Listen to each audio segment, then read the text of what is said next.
C'est parti. L'objectif de la soirée, on va essayer vraiment de tenir 40-45 minutes ensemble, pas plus, et puis quelques questions ensuite. Euh, Forcément, on ne peut pas aborder le marché des céréales. Alors, on va bien sûr parler de céréales et d'engrais. On ne peut pas aborder ces marchés-là aujourd'hui sans parler de politique, de macroéconomie, de géopolitique. C'est obligatoire. Donc, on va faire un point macro quand même peut-être un petit peu plus développé que sur les webinaires précédents, parce que ben, l'actualité est quand même assez chargée et on a forcément un besoin de faire le tour de ce sujet-là. Mais on va aborder les céréales, on va aborder les engrais et n'hésitez pas, je le répète, à poser vos questions sur la droite normalement de votre écran dans ce qui est défini pour ça. Donc on est parti pour un point macro. On commence par le très macro avec les projections de croissance mondiale pour l'année 2022 et 2023. Donc on voit que mondialement, il y a un ralentissement de la croissance qui va s'opérer dès cette année, mais qui va continuer l'année prochaine. Ce ralentissement de la croissance, il est particulièrement visible dans l'hémisphère nord, dans la partie occidentale. On voit que dans les pays émergents, c'est un peu moins visible, même si on peut noter qu'en Chine, il y a un ralentissement de la croissance et elle va connaître la plus petite croissance depuis 1990. Donc il y a quand même un fort ralentissement. Donc quelles sont les causes de ce ralentissement de la croissance? C'est d'abord l'inflation, la guerre en Ukraine, les coûts de l'énergie qui augmentent et qui font donc augmenter les charges et ralentir les productions. La Chine, qui est en équilibre assez fragile, on va dire assez rudimentaire, on va en reparler d'un point de vue économique. Et puis la reprise post-Covid, donc ça on en entend parler tous les jours. L'impact sur nos marchés, c'est d'abord que les acteurs du marché vont être peu confiants pour la suite des événements. Donc ça va probablement créer un peu moins de liquidité sur les marchés. Et les acteurs vont se concentrer sur les valeurs refuges, donc comme l'or, le dollar, l'immobilier. Ça risque d'avoir des conséquences, nous, sur les céréales, principalement parce qu'il va y avoir moins d'actions sur le marché, moins de liquidité, moins de volatilité. Donc ça va forcément impacter tous les cours qui nous concernent aujourd'hui. Et puis, il va y avoir aussi une baisse de la demande mondiale. On ne sait pas encore à quel niveau sur la partie alimentation, mais on sait que globalement, le monde va ralentir et avec lui, la demande.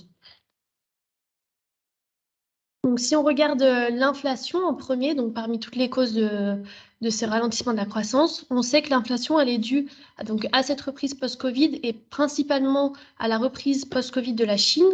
Donc, la Chine, comme vous le savez, elle est encore dans sa politique zéro Covid, même si apparemment c'est en train de changer depuis aujourd'hui. Xi Jinping est en train d'y réfléchir. La guerre Ukraine-Russie, donc ça aussi, on va faire un focus là-dessus juste après. Et puis, donc tout ça crée des tensions mondiales qui impactent forcément les variations d'inflation. Et puis aussi, cette pénurie de semi-conducteurs qui n'a pas un impact direct, mais qui impacte en fait les capacités de production industrielle, par exemple la production de tracteurs, la production de tout l'électronique, quoi, finalement. Exactement. Alors, si on regarde les prévisions d'inflation de l'OCDE, on va quand même prendre deux secondes pour regarder ça. On a ici le Brésil qui est le plus touché, j'allais dire, autour de 11% d'inflation. On va retrouver l'Europe qui est autour de 8%. Les USA qui sont à un bon 6 et la France juste derrière a également 6. Donc c'est vrai que 6% d'inflation, alors qu'on est plutôt habituellement sur 2%, ça a un impact assez important, forcément, et c'est aussi pour ça que côté Europe, la BCE ou côté américain, la Fed, mettent tout ce qui est possible en œuvre pour essayer de limiter cette inflation et notamment par régulièrement des hausses de taux. Encore cette semaine, oui, début de semaine, on a eu la Fed hier, je crois, il me semble, de mémoire, qui a rajouté 0,75 sur les taux. On voit à l'inverse la Chine ici qui est autour de 2, donc sur des choses qui pour nous sont assez basses, qui pour elles, par contre, sont un peu plus hauts que d'habitude. Et donc ça, c'est sur le bilan 2022, si on regarde la projection 2023, donc c'est juste les petits carrés rouges qui viennent se rajouter. Alors, ce ne sont que des prévisions, bien sûr, il peut se passer encore pas mal de choses. On voit que globalement, on a pas mal de pays qui prévoient un taux d'inflation en baisse sur 23, ce qui n'est pas le cas sur la France, même si ce ne sont que des prévisions. Et on voit que même sur la Chine, on peut avoir une inflation qui pourrait être un petit peu plus élevée quand même que ce qu'on a actuellement. Donc si on a 22 plus 23, deux fois 6% d'inflation, c'est vrai que sur l'économie, ça commence à faire vraiment beaucoup. Donc, il y a des conséquences directes qui nous concernent sur les céréales et les engrais. Donc, c'est d'abord, comme disait Olivier, l'augmentation des taux d'intérêt des différentes banques et le dollar qui reprend de la valeur. Donc, si on se concentre sur la parité euro-dollar, on voit qu'aujourd'hui, on est au plus bas depuis 2002. Donc, on est vraiment bas par rapport à notre historique et on est dans une constante chute depuis 2021. Donc, ça a quoi comme conséquence sur les céréales? Bah, c'est qu'on va être compétitif aux exports. Donc, c'est plutôt bénéfique par rapport à nos exports de blé notamment. On exporte beaucoup. Mais par contre, côté achat, bah, côté import, on a moins de force de l'euro. Donc, ça va être plus difficile pour nous d'acheter des engrais, de la ferraille, etc. Donc, ça va augmenter directement les charges. Si on regarde les autres conséquences de l'inflation qu'a décrit Olivier, c'est aussi la baisse de la consommation globale. Forcément, les prix augmentent, donc les consommateurs achètent moins. Et puis, le coût de l'énergie qui augmente, donc ça, on va le voir tout de suite. Alors, le coût de l'énergie, on en a beaucoup parlé forcément depuis le 24 février, depuis la guerre en Ukraine. On vous l'a représenté ici sur ce graphe qui, en vert, reprend le coût de l'électricité, en rouge reprend le prix du gaz. Il nous a apparu opportun de comparer les deux et de voir qu'il y a quand même une corrélation entre les deux, même si on a un écart qui est assez important. Les deux se suivent et quand les deux connaissent des pics, et encore là on l'a écrété puisque c'est monté à plus de 700, hein, mais on a vraiment des niveaux très très importants et quand on a un mix de l'électricité plus du gaz qui est fois des chiffres qui sont monstrueux. On vous les a mis ici, hein, plus 350 pour le gaz, plus 858 par rapport à 2021. Donc, c'est des éléments complètement aberrants. On est habitué à avoir un gaz autour de 25 € le mégawatt. Là, il est monté sur des valeurs qu'on n'avait jamais connues. Donc, forcément, c'est des niveaux très, très élevés et qui ont des conséquences sur les industries, alors, les particuliers pas trop parce que l'État s'en occupe, mais sur les entreprises notamment. Côté pétrole, si on met les énergies, on peut mettre le pétrole. Alors le pétrole, lui, est plutôt stable pour l'instant, autour de 95 $ le baril encore aujourd'hui. On a l'OPEP qui normalement nous promet une baisse de la production autour de 2 millions, 2 millions de barils jour, pardon, dès le novembre, donc ça ne devrait pas traîner. Et donc ça veut dire que le prix devrait se maintenir, voire peut-être remonter un peu. Donc ça veut dire quand même que clairement, il y a un risque que le GNR remonte ou en tout cas reste sur des prix conséquents, on pourrait dire. Et on voit en parallèle, le petit graphique qu'on vous a mis ici, pardon, la production d'éthanol aux USA qui consomme, pour rappel, hein, grosso modo 100 millions de tonnes de maïs, donc ce qui n'est pas rien. En rouge, vous voyez ici que on a retrouvé de la dynamique après un creux récent, on a retrouvé de la dynamique et on repasse au-dessus de la production moyenne de 5 ans, donc ce qui est plutôt positif pour la consommation de maïs, si on le résume ainsi.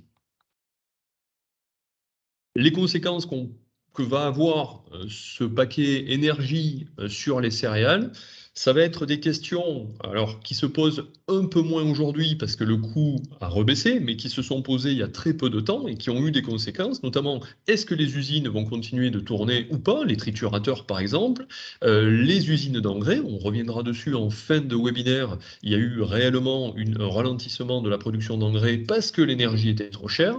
Le complexe des huiles qui pourrait être poussé vers le haut parce que l'énergie est très chère, donc ça c'est plutôt dans les éléments positifs. L'augmentation de la demande en biocarburant liée à la... Alors, il y a un côté mode, entre guillemets, mais il y a aussi un côté hausse du pétrole et donc coût du pétrole qui fait que les biocarburants sont plus rentables et qui, donc, par conséquent, permis de maintenir notamment le prix du maïs assez haut. Et l'augmentation, ça c'est dans les choses moins rigolotes, l'augmentation des coûts de production, notamment par le GNR ou le séchage du maïs. Voilà pour les énergies. Donc, si on passe à un autre sujet, c'est le corridor et l'Ukraine. Donc, on a décidé de passer assez rapidement là-dessus parce que c'est des sujets dont on entend parler régulièrement. Mais globalement, malgré les tentatives de l'Ukraine pour exporter ses céréales par d'autres voies terrestres, voies ferroviaires, pour exporter directement en Europe, on voit que c'est assez vain, puisque 95% des céréales ukrainiennes passaient par le corridor avant la guerre, et aujourd'hui, c'est quand même 80% des céréales qui passent par le corridor. Donc ça représente seulement 1 million de tonnes par mois qui passent par voie terrestre et ferroviaire directement, et 4 millions de tonnes qui passent par le corridor au mois d'octobre. Donc on voit quand même que si le corridor ferme aujourd'hui, ça a un impact direct sur la capacité d'export des Ukrainiens. Donc les conséquences de ce corridor, c'est est-ce qu'il va y avoir une concurrence russe et ukrainienne par la suite, donc après le 19 novembre, date de fin du corridor, ou non. Donc si le corridor ferme, les Ukrainiens vont avoir énormément de mal à exporter. Les Russes vont se mettre à dos une bonne partie du monde. Donc, est-ce que la géopolitique va impacter directement le choix des fournisseurs, à savoir que les Russes et les Ukrainiens aujourd'hui sont les plus concurrentiels, on va le revoir après. Donc voilà pour Corridor, c'est assez rapide parce que c'est des sujets que normalement on entend parler tellement souvent qu'on maîtrise. Mais ô combien agitateur du marché, on en a fait les frais ce début de semaine avec un aller-retour assez spectaculaire sur les marchés. Un élément qui nous semble, alors dont on parle beaucoup moins que le corridor de l'Ukraine actuellement, mais qui nous semble quand même très très important. Alors parce que c'est énorme, bien sûr. 8% des terres cultivables sont en Chine, 19% de la population mondiale est en Chine. On l'a écrit en plus petit, mais ça a son importance aussi. La Russie, 2% des imports de la Chine sont liés à la Russie, donc tout ça est quand même lié. Et donc cette partie chinoise est à surveiller de très très près parce que c'est énorme, bien sûr, c'est énorme en consommation, c'est énorme en production, mais aussi parce que dans la politique, on a une reprise alors, il y avait la politique zéro Covid, et donc on est maintenant dans la reprise post-Covid. Donc aujourd'hui encore, ils nous annoncent que c'est bon, le Covid, cette fois, ils vont passer outre et ils vont faire sans. Et c'est déjà la 2e ou 3e fois qu'ils nous annoncent ça. Et pourtant, ils ne reviennent pas à une politique classique et ce Covid pose toujours et encore des problèmes dans leur production, tout simplement, hein, et dans leur consommation au quotidien. Donc, avec toutes les répercussions qu'il y a derrière. Et vous avez peut-être entendu parler de cette fameuse usine qui produit un iPhone sur 2 mondial et qui avait séquestré 200 000, enfin, où il y a 200 000 salariés qui avaient séquestré énormément de monde. Donc, on voit bien qu'il y a un vrai problème là derrière, avec des conséquences derrière, forcément, sur la consommation et les productions. Il y a aussi une crise immobilière, alors, dont on n'entend plus trop parler, mais qui est toujours réelle, avec des bâtiments tout neufs qui n'ont jamais été mis en circulation, en location, qui sont écroulés parce qu'ils coûtent trop cher aux propriétaires. Enfin, il y a quand même des choses très très bizarres.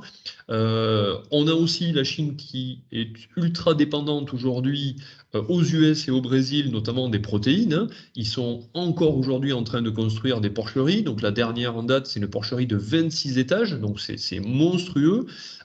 Et donc, ils n'arrivent pas à produire suffisamment pour être autosuffisants. Donc, ils importent, par exemple, 100 millions de tonnes de soja tous les ans. Ça, pour l'instant, c'est une réalité. Le problème, c'est que s'ils sont aux achats ou s'ils ne sont pas aux achats, c'est énorme la répercussion que ça peut avoir sur les cours. Et on a aussi un déficit commercial agricole chinois qui atteint un record historique en 21 de 135 milliards de dollars américains, donc qui est forcément, qui fait partie des choses qu'on est obligé de citer parce que c'est conséquent pour la suite. On a aussi bien sûr une dépendance économique au marché occidental, hein, le lien entre la Chine et le reste du monde, j'allais dire, mais notamment le monde occidental. Et donc forcément, j'allais dire, si la Chine s'enrhume et risque d'éternuer, c'est tout le monde qui risque d'être éclaboussé. Donc cette Chine qui ne va pas bien, en tout cas qui va moins bien que ce qu'on l'a connu, peut avoir des répercussions assez rapidement. Voilà. Et bien sûr, là encore, on va retomber sur de la géopolitique. On a forcément les tensions entre Taïwan, enfin autour de Taïwan, du sujet Taïwan, entre la Chine et les USA, et plus récemment, vous l'avez vu ce début de semaine, les deux Corées, Corée du Nord, Corée du Sud, qui montrent les biceps ou les pectoraux à celui qui sort le plus gros missile et celui qui fait des étincelles les plus fortes dans le ciel. Donc tout ça reste quand même assez fragile et reste vraiment à surveiller.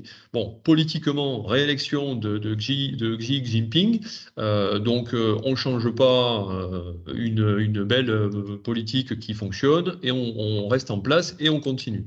Donc, quand même quelques répercussions très visibles, hein. C'est forcément la parité entre la monnaie chinoise et le dollar américain, avec un point bas autour de 0,14 actuellement, sur ce qui est le plus bas de ces dernières années, donc qui montre quand même qu'il y a bien des choses qui se passent sur la Chine, tout simplement.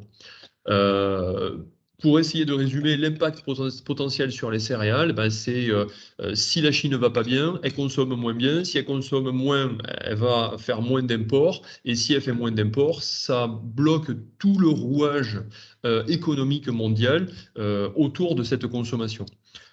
Si Taïwan, si ça venait à s'enliser, ben Taïwan reste quand même une route maritime. On l'a eu publié sur une lettre d'info, si vous vous en souvenez. C'est une route maritime monstrueuse mondialement. Donc, s'il y avait des soucis autour de Taïwan, il y aurait forcément des répercussions sur le transit mondial. Ça pourrait déstabiliser l'économie mondiale. Ça, c'est peut-être à l'extrême, mais aujourd'hui, c'est un risque et il faut quand même l'avoir en tête. Et avec la nouvelle route de la soie, on peut avoir des changements de flux de céréales. Et à ce moment-là, l'Europe n'est pas forcément dans les mieux placés avec ce changement-là. Voilà pour, on a essayé de faire un tour global de ce qui se passe en Chine. Donc là, on va partir petit à petit dans le cœur de notre sujet, donc avec d'abord les fabrications d'aliments pour bétail. Donc pour un petit contexte, les fabrications d'aliments pour bétail, ça représente 990 millions de tonnes transformées dans le monde. Donc ça, c'est le chiffre de 2019, chiffre plus récent, on n'a pas le chiffre plus récent. Mais ce qui est à noter, c'est que ça représente presque 60% du débouché des maïs et 18% des débouchés du blé. Donc c'est quand même un débouché qui est hyper important et en Europe aussi. Parce dans le monde, en Europe et en France, donc on a fait un petit focus sur la France, où cette année, on a transformé 8,5 millions de tonnes de maïs. C'est quand même 500 de céréales, pardon. C'est quand même 500 000 tonnes de moins que l'année dernière. Donc, c'est eu un impact notamment sur le maïs, où on a transformé seulement 2,3 millions de tonnes contre 3,1 millions de tonnes de prévues. Par contre, en blé et en orge, on a un petit peu augmenté avec 4,4 millions de tonnes de blé qui ont été transformées et 1,3 million de tonnes d'orge. Donc, qu'est-ce qui s'est passé? Pourquoi il y a eu une baisse de la demande? Et ben parce que déjà, il y a eu une décapitalisation dans les fermes de bovins, du coup, où on a eu beaucoup moins d'abattage de bovins cette année. Il y a eu la grippe aviaire, donc on vous en a beaucoup parlé dans les Stratinfos, où il y a énormément de foyers qui ont été répertoriés en France et en Europe. Et puis pourquoi le maïs, c'est celui qui a le plus pris, entre guillemets? Parce que le prix du maïs par rapport au blé et à l'orge n'était pas concurrentiel au niveau des protéines.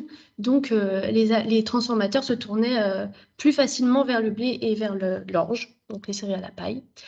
Les conséquences directes sur les céréales, donc c'est qu'il y a eu une baisse de la demande en maïs. Ça a été concordé en France avec une baisse de la production, donc vous devez savoir qu'on a atteint seulement 10 millions de tonnes de maïs cette année en France. Une demande un petit peu plus importante en orge et en blé que ce qui était prévu, et puis un total de quand même 500 000 tonnes de moins utilisées en fabrication pour aliments.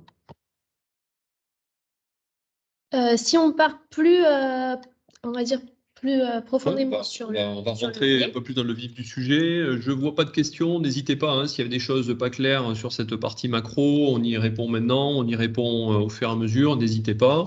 On a oublié de dire en introduction, mais on enregistre ce webinaire, donc on vous le mettra à disposition sur YouTube si vous voulez le revoir, si vous voulez le partager avec quelqu'un. Et on vous fournira également la présentation pour que vous puissiez revenir sur une ou deux diapos s'il y a des choses qui ont été pas claires ou sur lesquelles on est passé un peu rapidement.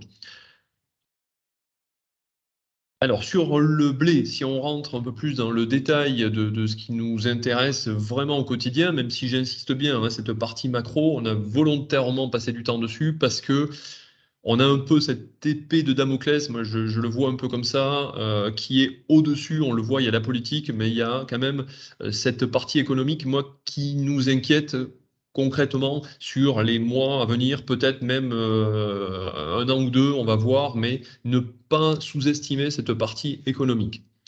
On a voulu faire assez simple, hein, sur les cultures pour pas vous prendre trop de temps.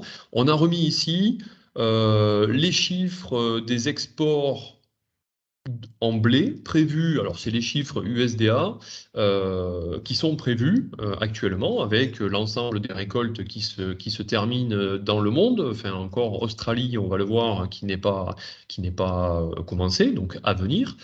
Mais en tout cas sur la récolte 22.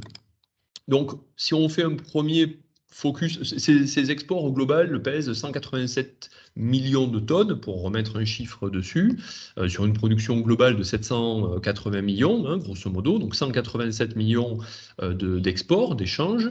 Donc, on voit que déjà sur le bassin mer Noire, hein, on va avoir la Russie plus l'Ukraine, sachant que la Russie, on est peut-être dans une estimation basse, et les derniers, donc ça c'est des chiffres USDA, les derniers chiffres qu'on peut croiser de d'autres opérateurs, de d'autres analystes, parlent de plus de 100 millions de production, avec potentiellement autour de 50 millions d'exports. Dans les 50 millions, on est à peu près tous d'accord pour dire qu'il y a une partie qui provient de l'Ukraine, donc que les Ukrainiens forcément ne pourront pas exporter puisqu'ils n'ont plus, mais qui ont franchi la barrière et qui sont aujourd'hui sous bannière russe, on va dire. En tout cas, c'est les Russes qui vont détenir une grosse partie des exports sur cette campagne 22-23 qui est déjà bien entamée. Ce qu'on peut également dire, c'est qu'on a aujourd'hui, on est en attente donc de l'hémisphère sud, Australie, Argentine, avec d'un côté l'Argentine qui est dans des situations très sèches, qui prévoyait plutôt 17 millions de tonnes de production, pardon. Ils en gardent à peu près 6. Là, on était sur 13. Les derniers chiffres qui sont sortis, c'est plutôt que le 13 pourrait ne pas être des exports, mais plutôt de la production. Donc ça veut dire que sur la partie argentine, on a quand même 5-6 millions de tonnes encore qui se baladent en doute, parce que très sec en Argentine. À l'inverse, sur l'Australie, donc c'est vraiment les deux zones qui restent à récolter encore aujourd'hui. Sur l'Australie, le problème est complètement l'inverse, hein, puisque c'est l'effet La Niña. Quand il pleut en Australie, il fait très sec en Argentine. Donc sur l'Australie, on a énormément de production attendue. Par contre, avec grosso modo 30% du volume australien qui est en risque qualité. Le sud-est du pays, à l'ouest, tout va bien. Sur le sud-est, on a un réel problème de qualité avec des blés qui sont dans l'eau depuis bien trop longtemps. Donc ça va être à surveiller et ça va être bien sûr à regarder dans les semaines à venir.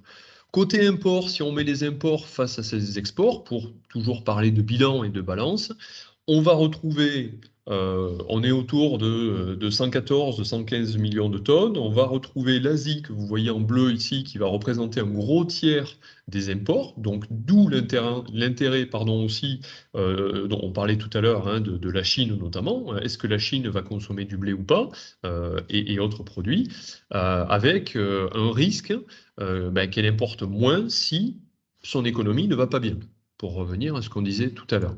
Voilà, donc ça veut dire que par rapport à ça, vraiment surveiller tous ces éléments. Et on a remis l'Afrique du Nord ici, qui à 30 millions et elle, un plutôt très bon client historique de la France, de l'Europe, mais de la France. Donc l'Afrique du Nord aussi. On sait qu'il a fait une production pas bonne à cause du sec, donc qui a encore des choses à importer et qui pour l'instant en a déjà fait un peu, mais qui pour l'instant n'est pas très en avance sur ses imports.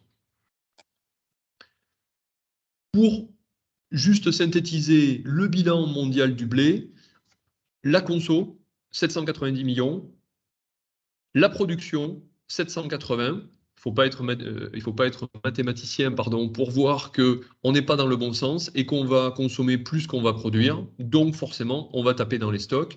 Et on a remis donc, des exports autour de 200 millions au global et 267 de stock fin prévus. Donc ça veut dire que grosso modo, on a une conso, ça c'est pas nouveau, hein, c'est pas nouveau mais c'est toujours d'actualité. On a une conso monde supérieure à une production monde égale tension sur les marchés. Si on regarde un petit peu la concurrence mondiale sur les blés, on vous a mis les différents prix FOB actuels, donc là ça date de ce matin, sur les différentes régions du monde. Donc on voit notamment, je vais juste retrouver un schéma. On voit notamment que l'Argentine est particulièrement chère par rapport à la France. On est à 353 au port de Rouen, 353 eurotonnes. Donc l'Argentine, c'est pas vraiment un concurrent. Les Américains, ils sont assez chers à 385 eurotonnes, notamment à cause du problème du Mississippi qui était particulièrement bas pendant ces dernières semaines et qui a créé de gros problèmes de transport. Donc, ça a augmenté les prix. L'Australie, pareil, dans les 380. Donc, on se retrouve avec surtout une concurrence ukrainienne à 264 eurotonnes en FOB sur le port d'Odessa et puis 326 FOB russe. Voilà. Donc, ce qu'on a voulu comparer, c'est les prix pour un de nos gros clients, qui est l'Égypte. Donc, si on ajoute les frais entre ces différents prix FOB et jusqu'en direction de l'Égypte, on se retrouve avec un top 3 des vendeurs, on va dire, avec l'Ukraine, qui est très concurrentielle à 290 eurotonnes. Mais par contre, on sait que c'est très risqué pour les acheteurs d'acheter ukrainien à cause de ce corridor. Il y a aussi donc, en deuxième le prix russe. Donc on voit en ce moment qu'il y a énormément de prix russes, enfin d'achats en Russie. Bah, voilà, on voit le pourquoi, avec un prix à 353 eurotonnes. Et puis, nous, on arrive en troisième position à 366. Donc, on n'est pas non plus hors des prix, mais malgré tout, la Russie, qui arrive avec une grosse quantité de blé à vendre, nous prend pas mal de marché en ce moment. Là, tu veux rajouter? Non, c'est bon.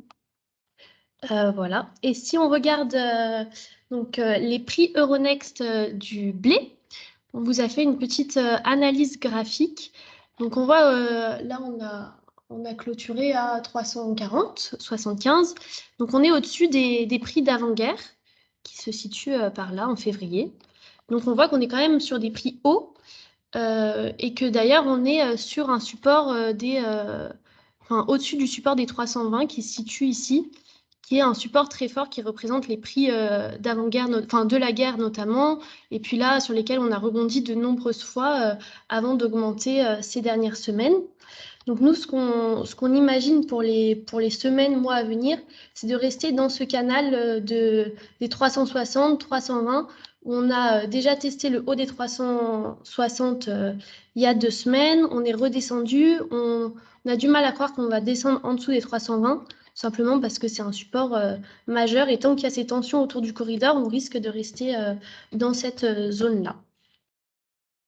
Et juste la clôture, hein, on est 34, la clôture vient d'avoir lieu, 340,75 sur le décembre blé, exactement la valeur d'hier, hein, pas un iota d'écart. Sur le 23, on a les mêmes prix qu'hier. Le maïs, c'est un copier-coller avec hier. Il n'y a que le colza qui perd à 1 euro. Donc vraiment très très peu de choses aujourd'hui sur les marchés.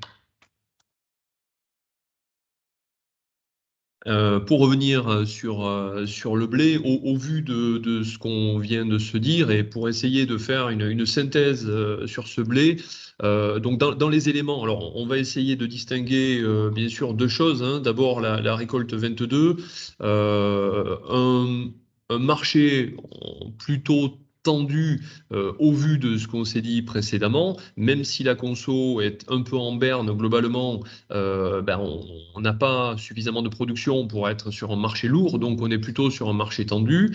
Donc sur la R22, pour différentes raisons qu'on peut résumer, l'Australie à venir, 30% de la production est en risque qualité, donc ça il va falloir le regarder. Donc double effet de l'Australie, ça peut tendre les marchés meuniers si en effet on a 30% qui est vraiment dégradé, mais de notre côté, ça peut inonder un peu plus encore le marché du fourrager. Donc attention à un écart qui pourrait avoir lieu entre le fourrager et le meunier, qui par exemple sur les orges déjà, on a un écart, on a des bases sur les orges qui sont déjà importants, donc ça, avec un risque qui pourrait encore s'accroître ou en tout cas ne pas trop s'améliorer. Donc gardez ça à l'esprit aussi. Sur l'Argentine, donc on l'a vu tout à l'heure, ça c'est un point plutôt de tension. On a 13 et 15 millions entre 13 et 15 millions de production, 17 donnés par l'USDA encore, mais à cause du sec, l'Argentine pourrait décevoir en termes de production et donc baisser ses exportations, tout simplement. Et il reste encore un peu aussi au Brésil où on a 9 millions de tonnes prévues en production, mais avec la pluie qui pourrait peut-être un peu dégrader cette qualité. Voilà. Donc, au final, on arrive sur ces fondamentaux, on arrive à trouver un peu des deux éléments, mais Clara vient de le dire, un des éléments qui nous quand même confirme qu'il faut, d'après nous, bien sûr, être plutôt au moins à 50% sur de la 22, même plutôt 60, 70, 75% vendus sur de la 22, alors vendus ou couverts, hein, bien sûr, c'est le risque de la concurrence de la mer Noire avec l'Ukraine qui aujourd'hui a besoin de faire du commerce, qui a besoin du corridor. Donc c'est aussi pour ça que de toute façon, je pense au fond de moi qu'au 19 novembre, ils vont tout faire pour qu'ils continuent parce qu'ils ont aussi besoin d'exporter et des céréales et de l'engrais. Donc, si la Russie et l'Ukraine continuent d'exporter, cette concurrence, Clara vient de vous le montrer dans les prix, va peser potentiellement et en tout cas va limiter la possibilité de hausse sur les prix. Voilà. Pour la 23, on va commencer déjà à faire des projections. Vous êtes en train de semer ou vous avez probablement à peu près terminé les semis de céréales. Donc, on va commencer bien sûr à regarder ça de près. Alors, pourquoi 20%? C'est tout simplement parce qu'au moment où il y a eu des achats d'azote, le conseil était de dire au moins de couvrir la partie financière, en équivalent engrais, tout simplement. Mais ce qu'on va commencer à regarder quand même sur la 23, tout n'est pas ouvert non plus. On va trouver la Russie avec aujourd'hui beaucoup de pluie en Russie qui gêne les semis d'hiver. Donc ça va être important parce que s'ils font moins de semis de blé d'hiver, ils vont avoir tendance à se reporter sur des blés de printemps de manière plus importante. 70, 30, 70 hiver, 30 printemps en temps normal. S'ils font plus de printemps, le potentiel est moindre, donc le volume final peut être moindre. Et cette année, ils seront quand même sur une année record, ne l'oublions pas. Donc la Russie, pour l'instant, c'est pas au beau fixe. Les US sont peut-être le pire actuellement avec seulement 28% des blés qui sont dans des conditions bonnes à très bonnes, alors qu'ils étaient à 45% l'an dernier et on disait déjà que c'était pas terrible. Donc les US sont dans un sec chronique depuis 2 ans et pour l'instant n'en sortent pas. Pas de pluie significative. Et on va finir peut-être avec l'Ukraine. L'Ukraine qui déjà l'an dernier avait du mal à semer. Les prévisions de semis aujourd'hui, alors qu'ils sont quand même plutôt bien avancés dans les semis, les prévisions de semis de l'Ukraine donnent 3 millions 15 d'hectares, 2 millions d'hectares, pardon, de blé semés contre 5 l'an dernier. Et historiquement, on est plus proche des 7 millions. Donc 7 millions, 3 cette année, on n'est même pas à la moitié de la sole semée habituellement en Ukraine. Donc ça veut dire qu'on a forcément un risque quand même de moindre production pour la 23, même si on n'est que au semis et que encore le chemin va être très très long. Mais les feux à 7 heures au 3 novembre pour la 23 sont loin d'être tous au vert.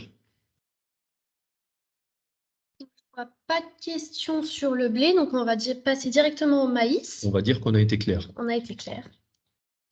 Donc, on a pris le même format type, on va dire, avec d'abord un petit focus sur le bilan de la R22.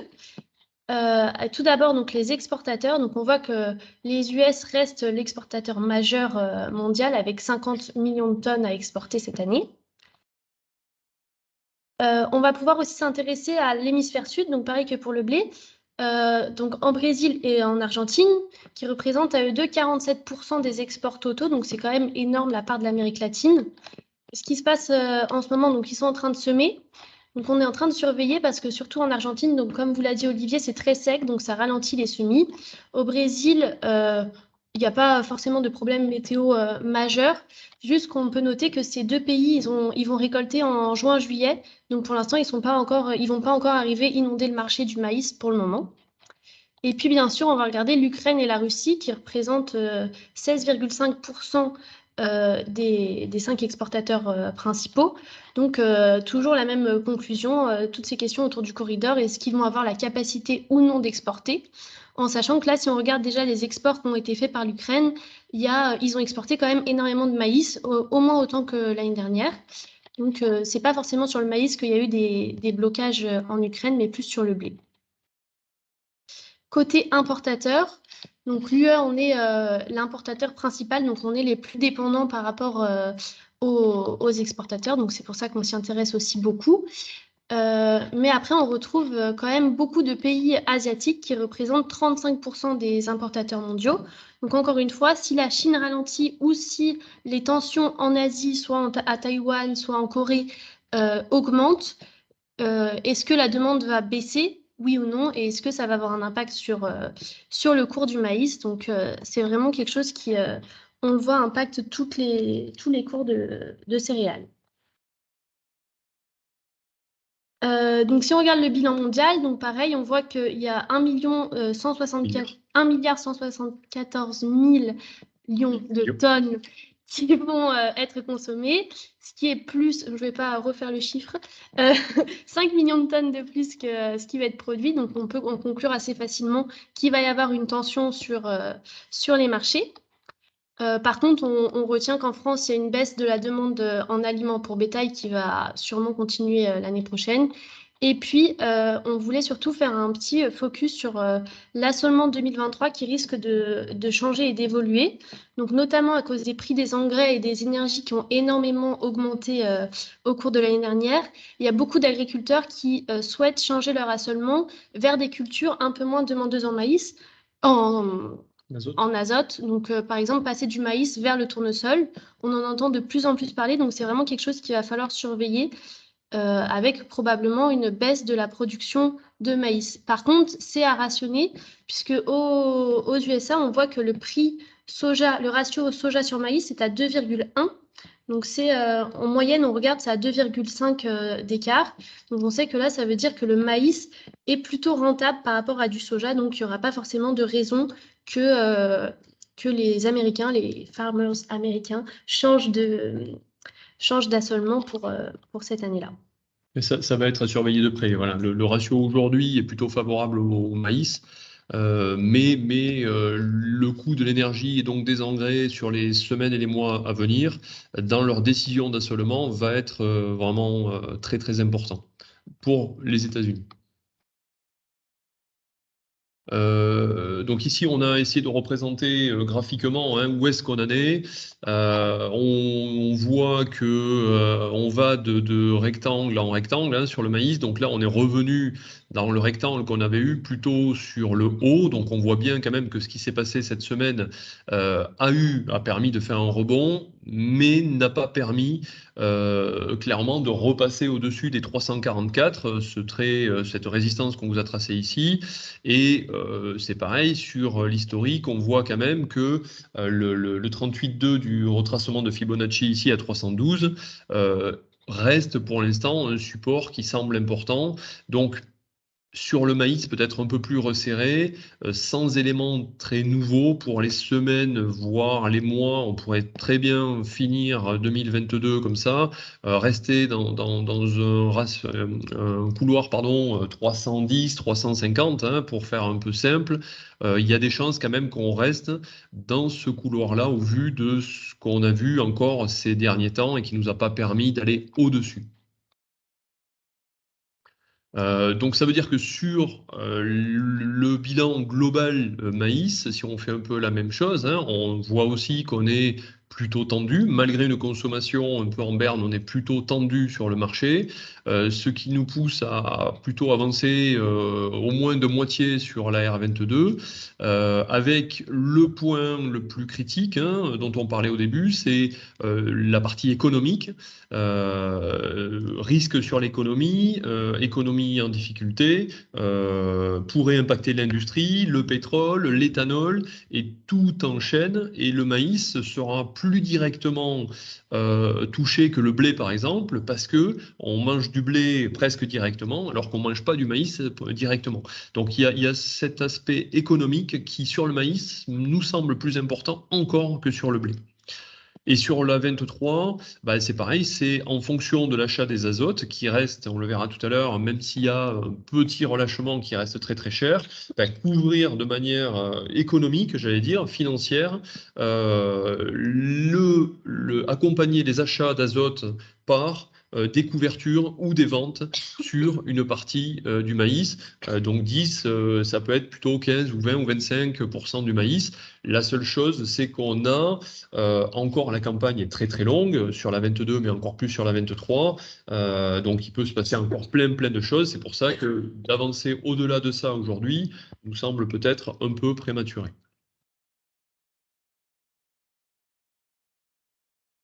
Voilà pour les céréales. On va passer sur un dossier un peu général oléo-protéagineux. Si Clara reste avec nous. Donc côté oléo, on a résumé les productions totales des trois principales cultures, colza, soja et tournesol. Donc avec du colza et du soja qui sont en hausse par rapport à l'année dernière. Et puis le tournesol qui est un tout petit peu en baisse de 5 millions de tonnes. Mais globalement, on a une production d'oléoprotéagineux en hausse par rapport à 2021. Si on se concentre sur le colza, donc on a une production de 84 millions de tonnes mondialement et une consommation de 80 millions de tonnes avec le plus gros débouché des triturations, les triturateurs qui représentent 75 millions de tonnes. Je pense qu'il va falloir que tu finisses. Tu veux que je reprenne. Il y a pas mal de microbes actuellement avec les changements de temps. Donc voilà, sur les conséquences, hein, sur ce risque d'assolement, c'est une production qui pourrait être globalement en hausse, sur le tournesol notamment. Un colza où pour l'instant la conso est inférieure à la production. Bien sûr, les dernières récoltes qui restent encore un peu de tournesol en Ukraine ou en Russie, principalement en Russie, donc voir est-ce qu'ils arrivent à les récolter, dans quelles conditions. La Chine va être à surveiller principalement sur le soja. On voit aujourd'hui, on a vu passer tout à l'heure des éléments à confirmer, mais de 740 000 tonnes de soja, on sait qu'ils sont capables d'acheter 1 million, 1,5 million, hein, quand ils veulent. Donc, est-ce qu'ils reviennent aux achats, sachant qu'ils sont très très timides pour l'instant? Et donc, autour de ça, quel va être l'assolement pour la R23? L'assole de blé qui est actuellement mise ou qui va être mise en place va bien sûr être importante, mais on l'a dit, mais on le répète, la perspective du tournesol dans les assolements 23 est, à mon sens, assez importante. Le tournesol n'est pas une culture mondiale, c'est une culture plutôt européenne, Europe plus Ukraine, Ukraine-Russie bien sûr, hein. Donc, s'il y a une grosse évolution des surfaces, ça aura un impact sur les prix pour la France, tout simplement. Et ce qui pousse notamment, hein, les évolutions de tournesol, principalement en Ukraine, pourraient être les difficultés dans les trésors aujourd'hui, de trésors dans les fermes, très clairement. Le blé, vous l'avez vu tout à l'heure, hein, vaut moins de $200 en Ukraine, des parts fermes. Donc ça veut dire que c'est faible, donc ça ne leur permet pas de faire de la trésor. Et donc si ça ne leur permet pas de faire de la trésor, ben, ça veut dire qu'ils vont avoir du mal derrière à mettre des maïs en place. Et le tournesol, dans ce contexte-là, est un peu moins onéreux, notamment sur la partie mise en place avec l'azote, forcément, et séchage, si on se projette sur l'ensemble du cycle du maïs, notamment, quoi. Voilà, donc ça va être à surveiller de près avec une tournesol attendue quand même en forte progression. Si on regarde le cours des huiles, forcément, on a l'arrivée d'un élément majeur qui est le 24 février. Alors, on a voulu mettre l'imagé en mettant la tête du président Poutine, mais clairement, ça a eu forcément un impact monstrueux.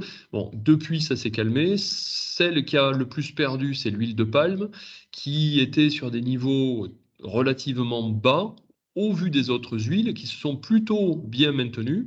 Et on a maintenant un rebond de l'huile de palme qui semble se confirmer pour l'instant. Alors, plus calmement que la baisse, mais qui semble se confirmer et qui va bien sûr faire partie des éléments, puisque quand on était ici ou ici, il y avait deux solutions. Soit c'était l'huile de palme numéro 1 des huiles dans le monde qui faisait référence et qui entraînait nos autres huiles vers le bas. Heureusement, le soja a très très bien tenu et a évité à nos huiles de tournesol et de colza d'avoir tendance à trop baisser. Donc aujourd'hui, il semblerait que ces huiles-là se soient stabilisées et que ce soit plutôt le palme qui reprogresse et donc devrait permettre de limiter la baisse de l'ensemble des huiles. L'impact forcément de ces cours, hein, c'est bien sûr des usines qui ralentissent ou qui ne ralentissent pas, mais si la croissance est ralentie, les usines ralentissent, et donc si elles ralentissent, elles font baisser le cours des huiles, et si les cours des huiles baissent, les cours des graines avec. Et bien sûr, ce ralentissement peut être lié au point qu'on a vu en introduction, à l'énergie. Donc, si le pétrole augmente, il va tirer les huiles vers le haut, donc les graines potentiellement vers le haut. Donc, tout est lié, vous le savez, on insiste un peu là-dessus, mais ces éléments-là, forcément, vont être à suivre dans les jours à venir.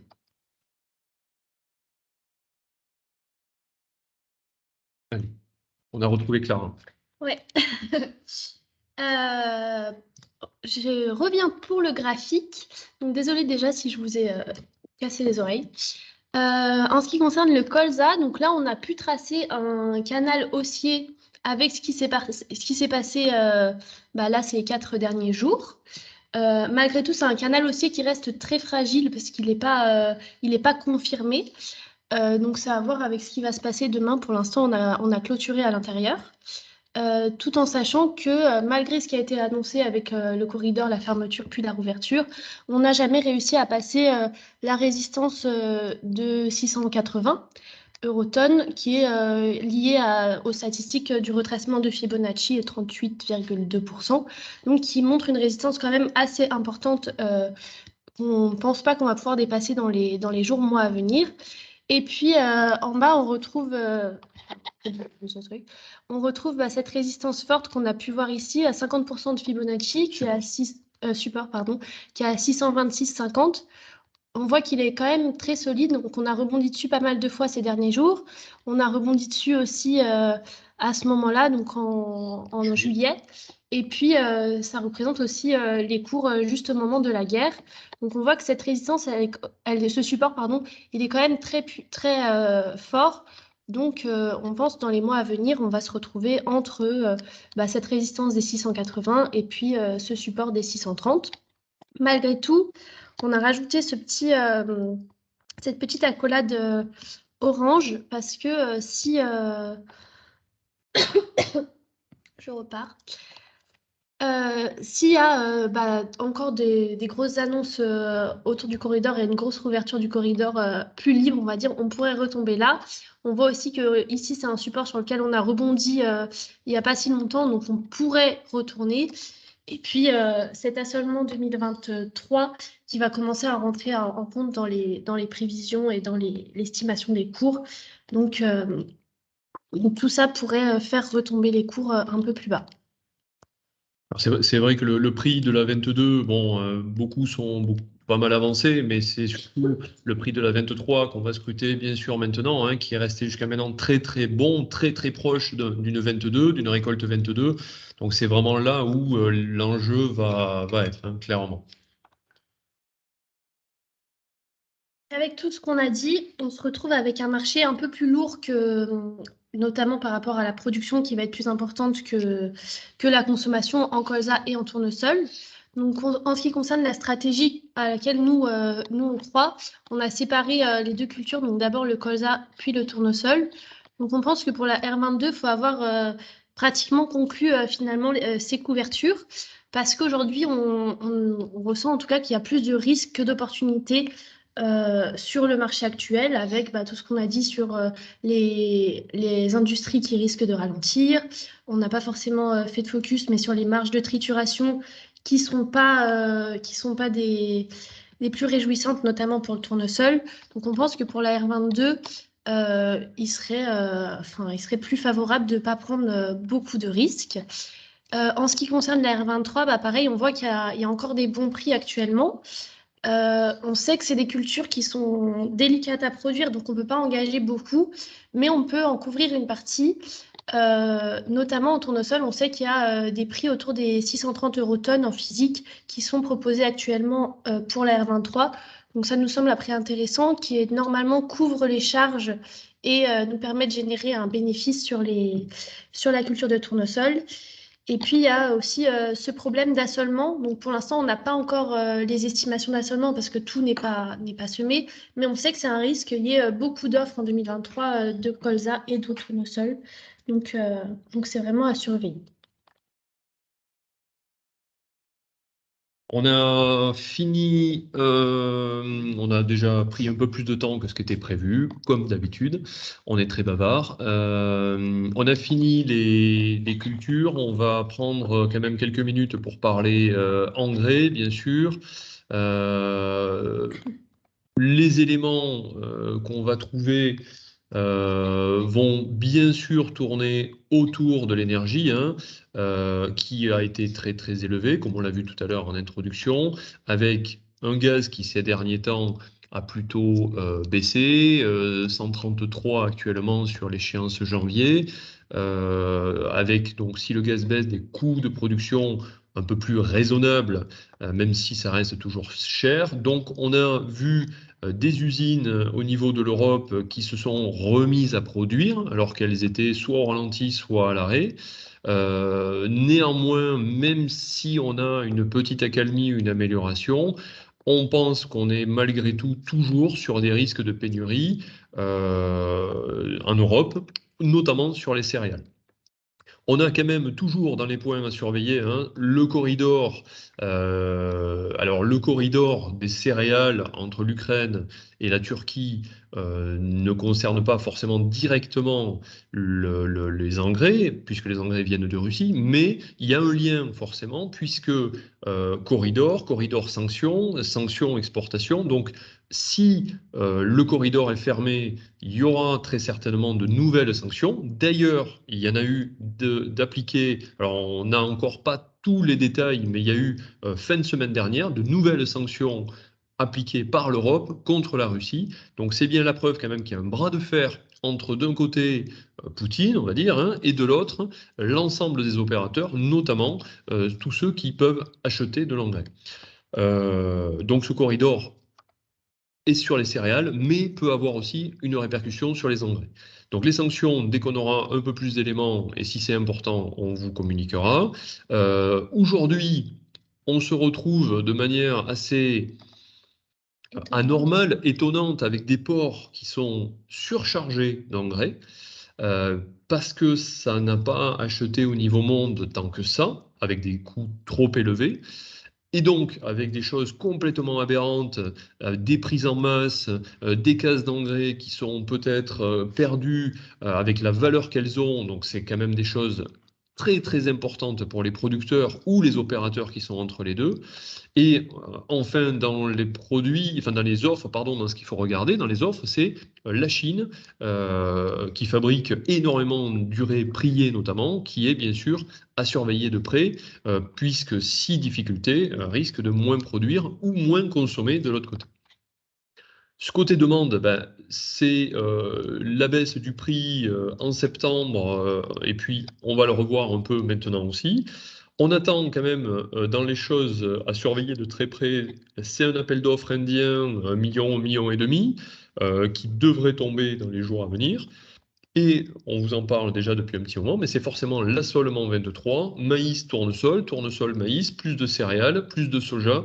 Tous ces éléments vont avoir forcément un impact sur le besoin, notamment en azote. De manière générale, on vous a mis l'ensemble des indicateurs. Alors vous allez nous dire, ils ne se sont pas trop mouillés, ils en ont mis un vert, un rouge, comme ça on choisit. C'est une manière de voir les choses. Donc, ce qu'on veut montrer par là, c'est qu'on a, ces derniers temps, des prix qui ont plutôt lâché. Alors, la solution azotée, pas beaucoup. L'amont, pas beaucoup, mais notamment l'urée et plus particulièrement le DAP. Ça, ce sont des prix, on va dire, margés des par port, pour faire simple, et l'ammonitrate rendu chez vous. Vrac, tout en vrac. Pas de big bag sur ces prix-là. Concernant l'urée notamment, les dernières vagues d'urée qui ont été achetées, en distribution notamment, ont plutôt été achetées au-dessus de 830 euros. Donc aujourd'hui, la distribution n'a aucun intérêt à répercuter ce prix à la baisse auprès de vous, puisqu'ils ont probablement du stock à 800 voire plus, donc ils vont chercher à faire un prix moyen, mais ils ne vont pas forcément vous proposer ces prix-là. Donc aujourd'hui sur l'urée, quand même une baisse assez considérable s'est opérée. Là où il y a peut-être la plus grosse baisse à venir, c'est sûrement sur l'ammonitrate, parce qu'ils sont quand même aujourd'hui complètement déphasés en termes de prix. C'est pas nouveau, mais ça s'est accentué. Et aujourd'hui, ils font plus rien. Ils vendent plus rien, ils font plus rien. Ils ont fait tourner des usines et il n'y a rien qui est sorti. Donc, à surveiller, mais probablement une baisse peut-être assez marquée sur l'ammonitrate dans les jours ou semaines à venir. Et le DAP, ben, il a fait sa baisse parce qu'il n'y a rien qui se vendait. Donc, c'est pour ça qu'il a acté une baisse relativement importante. Hein. On parlait quand même de 1100, voire 1200 euros la tonne. On est à 900, donc 300 euros, c'est loin d'être négligeable. Pourquoi une flèche rouge, pourquoi une flèche verte et rouge, pardon? C'est parce qu'on pense que malgré tout, ces baisses, à notre sens aujourd'hui, la vision qu'on en a aujourd'hui, ne sont pas forcément durables. Et il suffit de penser que les Indiens vont se remettre à acheter, et notamment ici avec 1,5 million potentiel, et puis probablement ils auront besoin de 2 millions de tonnes tous les mois, vont tenir les prix, et le coût de l'énergie, même s'il a baissé, reste malgré tout encore très cher. Donc c'est pour ça qu'on a fait ces flèches vertes et rouges. Le message qu'on veut vous passer, c'est pour ceux qui ne seraient pas totalement couverts, c'est plutôt de se dire, il y a peut-être une opportunité, saisissons-la, mais c'est pas certain qu'elle dure très longtemps. Voilà le message très clair qu'on a aujourd'hui à passer. Si cette flèche se transforme en vert, on va le savoir dans peu de temps, mais pour l'instant, on ne parie pas sur une baisse durable.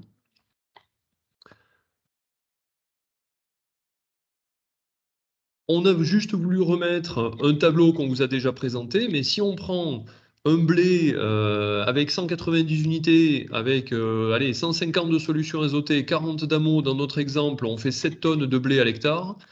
C'est représenté ici, hein, de juin 20, octobre 21, avec, en prenant le coût normatif moins une base à 25, et de l'autre côté en prenant le coût de l'unité, c'est quelque chose qu'on vous a déjà montré, ben, on voit qu'aujourd'hui, en prenant pourtant 20% d'augmentation des charges par rapport à juin 21, on avait mis ici 20%, on a mis maintenant 30% d'augmentation des charges à 162 euros la tonne.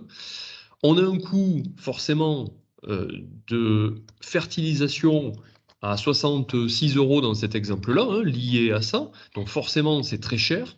Mais avec un prix, grosso modo, 325, allez, on est à 324,75 ce soir, 324,75 moins une base à 25 ou 30, ça veut dire qu'on est à 2,95 ou 300 ici sur du décembre 23.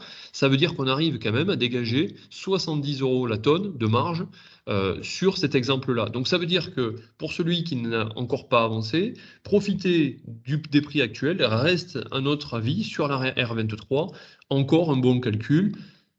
Il faut juste avoir la trésor, parce que c'est vrai qu'aujourd'hui, un camion coûte vraiment hors de prix, c'est très clair. En conclusion, sur l'engrais, on reste toujours dans la même dynamique. On a des marchés qui restent malgré tout tendus, donc d'où notre inquiétude sur la baisse durable. Donc plutôt 100% de couverture sur les céréales.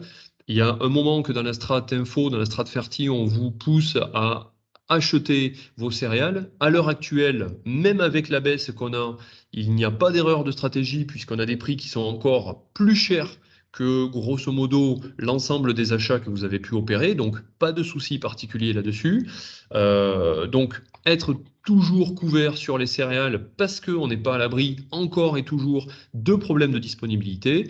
Sur les maïs, beaucoup étaient avancés entre 25-50%, peut-être profiter de cette baisse pour avancer au moins de 75%, bien sûr si la trésor le permet, ou vendre un peu de céréales pour pouvoir avancer un petit peu plus, avec un risque de maintien des prix ou de problèmes de disponibilité, peut-être aussi sur les maïs, même si pour l'instant, c'est encore très loin. On a terminé, le tour, ouais. on a fait le tour.